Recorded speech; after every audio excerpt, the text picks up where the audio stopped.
in terms of the Australian folk scene, especially since Mumford and Sons have toured last, I think some people have said maybe folk is on the way out a little bit, but I think when you got acts like Matt Corby and Husky, who are kind of on the airwaves a lot here, and then a younger band like ourselves who draw from those influences, a lot of local influences as well, I think we just bring something a little bit different. Not necessarily saying it's any better, but I think, as I said before, we draw from a lot of different styles, whereas I think not being pigeonholed in one thing opens you up to a lot of different people enjoying your music as well. So I think would be quite an interesting addition to the lineup that's already there. I feel like the genre's been seen before, but in Australia I feel like we're not so folky anymore.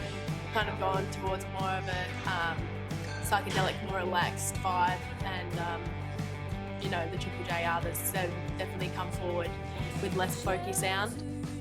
And I feel like we do touch a lot of bases with, we've got a little bit of rock, we've got the country, we've got a little bit of pop as well.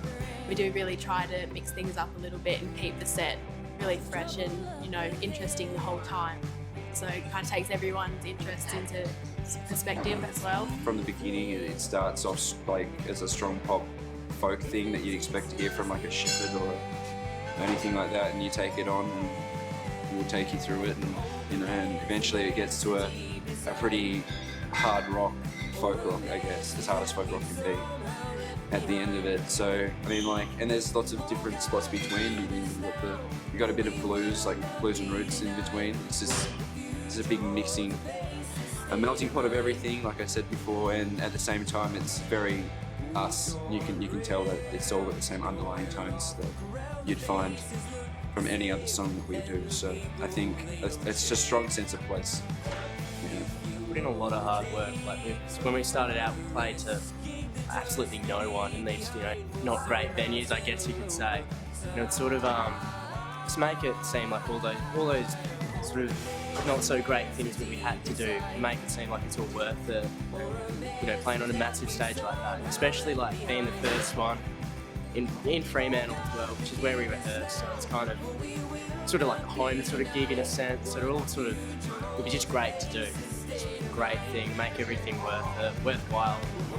So I think it'd be really meaningful personally and for the band as well. As we feel as though from the amount of hard work that we do, it'd be really great to just even get a little go, kind of chipping our shoulder, go, right, we've done this now, let's keep it going, keep that train rolling, I think. It would mean a lot to me because I was born in Fremantle, raised in Fremantle, live in Fremantle, so I haven't really left at all. And I've seen gigs come and gigs go, and I've always wanted to be a part of it. I've seen Bob Dylan play here, I've seen Paul Simon play here, and I've seen lots of other artists play here that I've looked up to and admired my entire life. So just being a part of that lineup and that calibre of musician that's been able to play a festival in Fremantle, I think that's as good as it can get as far as a Fremantle boy can hope for.